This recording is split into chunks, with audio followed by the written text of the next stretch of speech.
ให้คิดถึงลิ้นปี่จดจ่อลิ้นปี่ไม่นานนักเด็กน้อยเพราะไม่ได้สัมผัสกิเลสเหมือนพวกเราเนี่ยมีบุญแล้วมาเป็นเป๊ะเลยเมื่อกี้นี่นึกใหม่หนูนึกใหม่คิดถึงใหม่คิดถึงนั้นจี้นั่นแหละบอยคิดจี้ไปทางนั้นแหละคิดจี้ไปทางนั้นแหละนั่นแหละเนี่ยได้เป็นโสดาบันแล้วเนี่ย1 2ได้เป็นโสดาบันเอาจี้ใครก็จี้นึกจี้นึกจี้ที่ลิ้นปี่นึกจี้เพ่งไปเรื่อย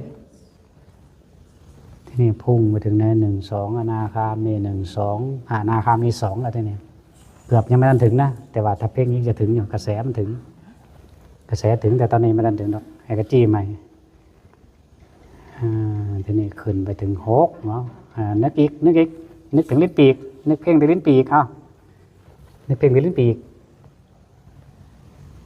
บอกอีกทีได้8แล้วริ้วแล้วโล่งเบาแล้วเป็นสุญญากาศแล้วตอนนี้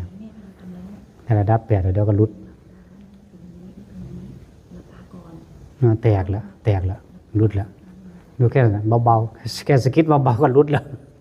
เล็กน้อยมันจะเร็วกว่าคนใหญ่หน่อยแต่ที่นี่มันด้วยความที่มันไม่ค่อยตั้งใจทำการเล่นอยู่จิตทะลุหนังหัวไปแล้วเบาแล้วทีนี้จิตเย็นวาบเลยโอ้เย็นขึ้นมาวาบเลยจิตเล็กน้อยมันจะเย็นเร็วกว่าคนใหญ่เพราะ